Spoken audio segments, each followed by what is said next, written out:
Hey y'all, welcome back to Soapbox.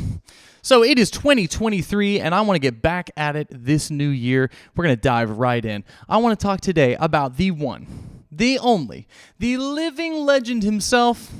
We're going to talk about Mr. Jon Batiste. Go on, hop up on your soapbox. Ba-da-da-da. So, Jon Batiste, there's a lot to be said. This will not be our only episode on Jon Batiste. I just want to talk specifically about one of his albums, and it is sitting right here.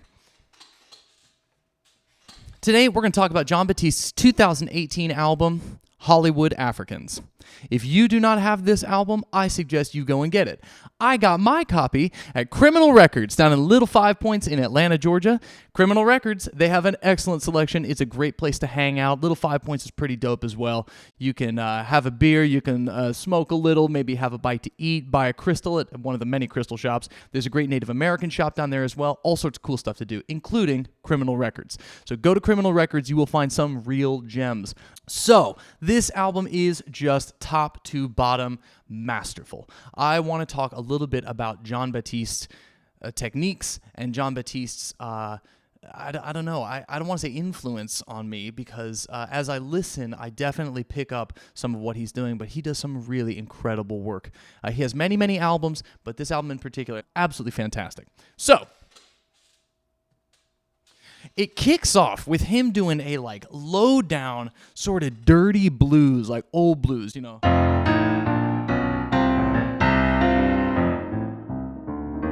Holding down that left hand.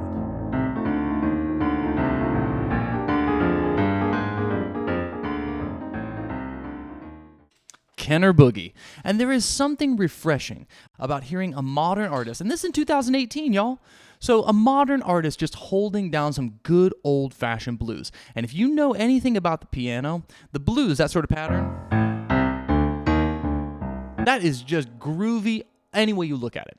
But what Batiste does is then he goes on in the song to do some stuff that I'm not even gonna attempt here. I'm even amazed that I could get that much out because he has some serious his rhythmic vocabulary is very, very, very strong. If you listen to his left hand, that's always what I'm doing when I'm listening to boogie woogie, jazz, bebop. I'm listening to the piano player's left hand. He gets to a point where basically he's holding down that groove in the left hand and he's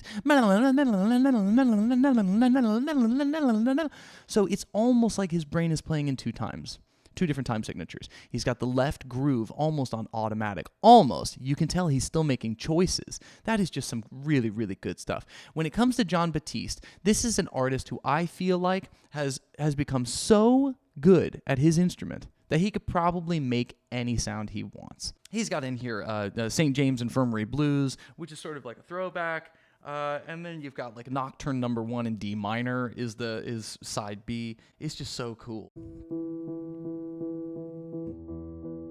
I think what you should do if you're going to cover a song is find a way to keep the integrity of the original song, but also add your own signature style, flair, arrangement to it, right? And Jon Batiste does this with aplomb with the second track on here, which is What a Wonderful World. And I cannot get over this arrangement. He starts by doing this really beautiful, it almost sounds like Debussy, right?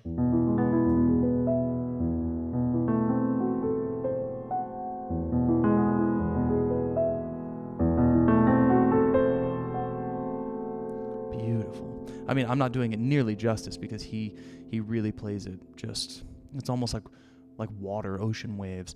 And then he lands in on this thing here.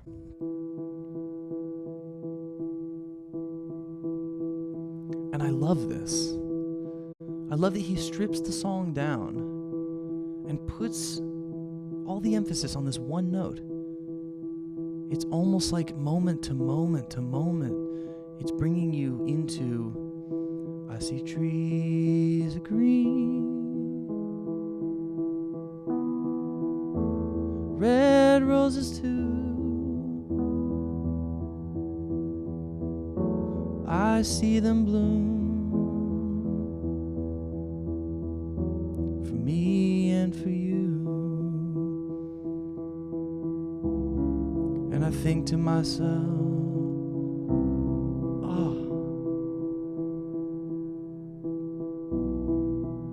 what a wonderful world.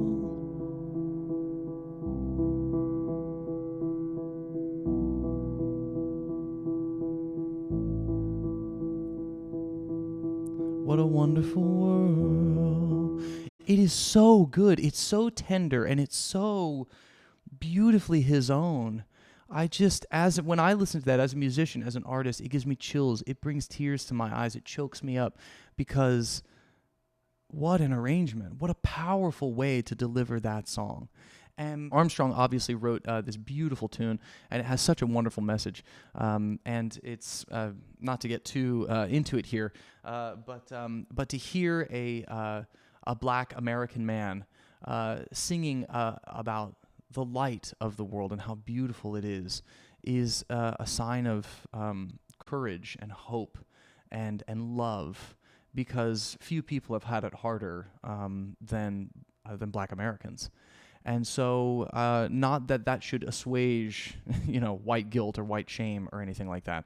But when I hear that song, it almost brings a tear to my eye, because if a person can have suffered and seen so much hatred and ridicule and shame in their lives, and yet turn around and write and sing songs about how wonderful the world still is, that teaches me how to have a little bit of grace and how to have a little bit of gratitude.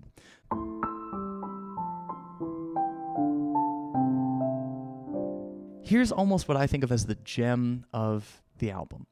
I started listening further and further. I started listening in the car, and I started repeating the song and going, this is a really good song. And I thought, how do I know this tune? And it to me, this song, it's called Mr. Buddy.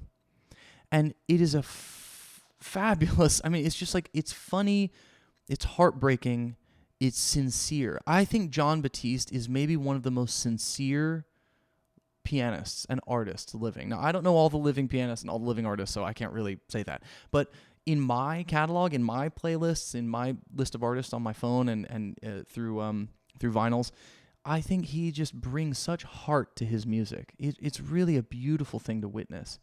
And he does this kind of thing here. I'm going to see if I can get this right.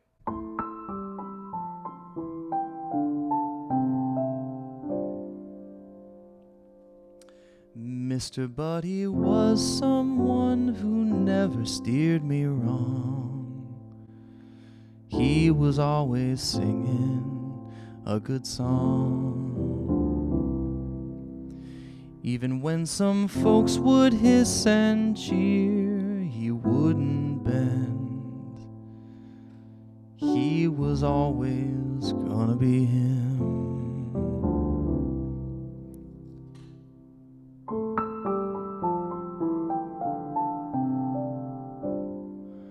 I'm like, what? With just the most delicate little melody, he can break your heart. He can catch your ear, draw you in, tell you a story about this Mr. Buddy. I don't know who that is, but he was someone to John, and he broke my heart. And listen to that progression. Mr. Buddy was the one. It's that climb.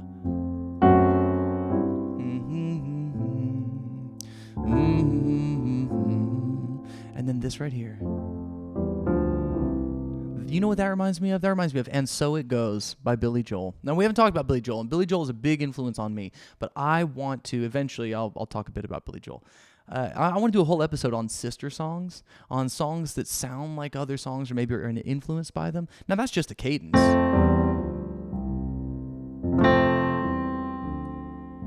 Which is actually the end of Moon River as well. Moon River and me. Right? So he's using these cadences. He's not particularly doing anything new. He's just taking something that's already there and he's putting his own signature on it. You want to talk about good music? That's good music. I'm going to say objectively. I can't imagine a person listening to that song and going, this song sucks ass. No, that's if so, you don't know music. Or rather, you got shit taste, right? But I encourage you, get Hollywood Africans, listen to it top to bottom, top to bottom, top to bottom. You're going to find some really interesting and masterful music in there. I think Jon Batiste, he gets all the praise from me. Now, I want to talk more about Jon Batiste. We'll do a few more episodes about him down the line. It's hard to get all I want to say about these artists out in this short amount of time, but you can tell he just brings me joy. He brings me ideas. He brings me themes. He's basically just saying music is here for all of us, and we can enjoy it. We can be a part of it. We can participate in this grand and beautiful thing. So thank you, Jon Batiste. Go listen to his album, Hollywood Africans, and if you don't like it, tough.